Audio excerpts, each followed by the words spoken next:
Hey everybody, we are out here on our patio surrounded by several of our citrus and other plants that we keep here, and I want to show you a little project that I have going on here at home, and that is these little greenhouse containers.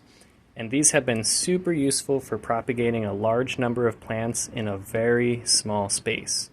As you can see, these boxes here are no more than 2 feet in length and maybe a foot wide, and I only have 2 of these, but between these 2 boxes we probably have upwards of 300, maybe approaching 400 cuttings, and I'm adding even more today.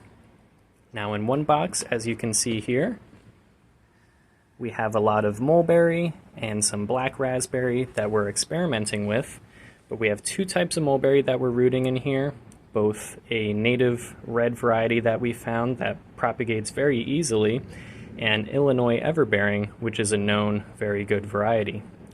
But basically the idea behind these greenhouse boxes, you can see they keep the humidity very high, they trap all the moisture in here, and we fill them just a couple inches deep with a mix of vermiculite and perlite, so a sterile medium. I try not to use anything too retentive. And then basically all these cuttings are very small in order to fit in here, usually between 1 and 3 inches long. So they're dipped in a rooting hormone, put in the substrate, and the substrate is moistened lightly. So this isn't soaking, it's not too heavy, but it's moist enough to facilitate rooting.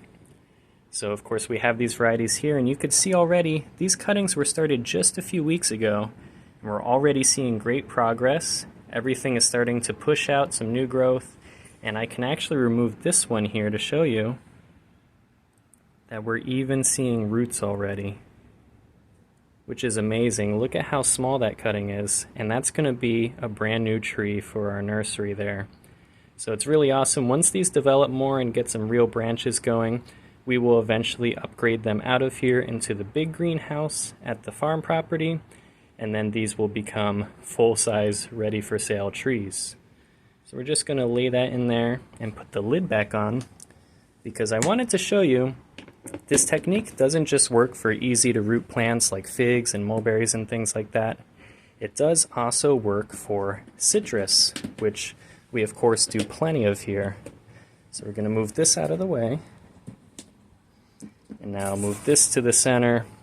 This is our citrus box, and you can see we have lots of cuttings in here. We have some limequat going, we have some 10-degree tangerine, we have Morton citrange, and then we have US 942, which is one we've been trying to propagate a lot of, and you can see with this technique we're able to get a lot of cuttings out of very little material. So I just trimmed a few branches off of our trees in the orchard rows that were, maybe growing in the wrong direction or just weren't desirable growth, but then we were able to multiply them and get almost 100 cuttings out of just a few branches, which is amazing.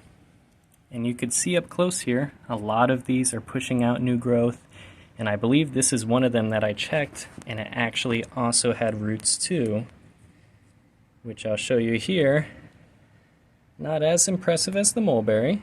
It's a little hard to focus because they're so tiny, but I know you guys can see that there's 2 little roots pushing out of this US 942 cutting that's just a couple inches long. So this is really amazing for citrus because typically these can take a very long time to root. I've had citrus cuttings that take upwards of 6 months to actually push out roots. Now more typically 2 to 3 months is okay for citrus, but some varieties are quicker than others.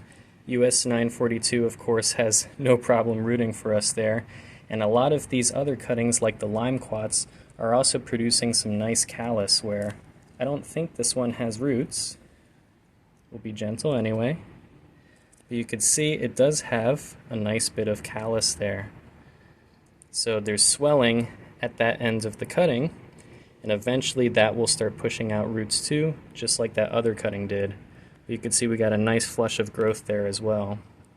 So pretty cool to see how these cuttings are working in here. And again, just perlite, vermiculite, it's moistened, it's left alone, and these are placed under grow lights at a temperature somewhere between 75 and maybe 80 to 85 degrees at the peak. And a little slower here, the Clem-U's or 10-degree tangerine here, these are starting to form a little bit of callus, but these have been in here the same length as the US 942, and they're not progressing quite as fast. So while this technique does work, and it does produce rooted cuttings faster than a lot of other techniques that we've tried, some varieties will still take a long time. So we're going to see just how long these take to root. I haven't tried rooting this variety before, but we know at least the US 942 roots very well this way, and those are going to be lots of trees we'll have for sale for you guys, for anyone looking to add this one to their collection. So thank you guys for watching. That's about all we have on these nifty little greenhouse boxes. Again, you could pick these up pretty cheap. I believe these were only $7 or $8 here, and you could fill these and even just place them by a bright window, and that should probably suffice. But with the grow lights, we're able to keep things very controlled and on a timer, and make sure these are getting enough light to root. And another quick note you may have noticed, although these are small cuttings, I did leave at least one leaf, or if it was a large leaf, I cut it in half. It has been shown in research that cuttings with leaves produce roots quicker, and they generally produce more roots. So we don't like stripping the leaves off. We do like leaving those leaves there so we can get those roots even quicker. And that's how we're able to have success with very small cuttings. So you can easily try this at home if you prune one of your plants. You can take what would have just been one cutting and make it into 2 or 3 cuttings, which is really awesome. I've done this with figs before, and again, they are very easy to root, just like the mulberry in there. So give it a try at home, try out some different plants than you saw in this video, and let me know how it works in the comments. See you guys next time.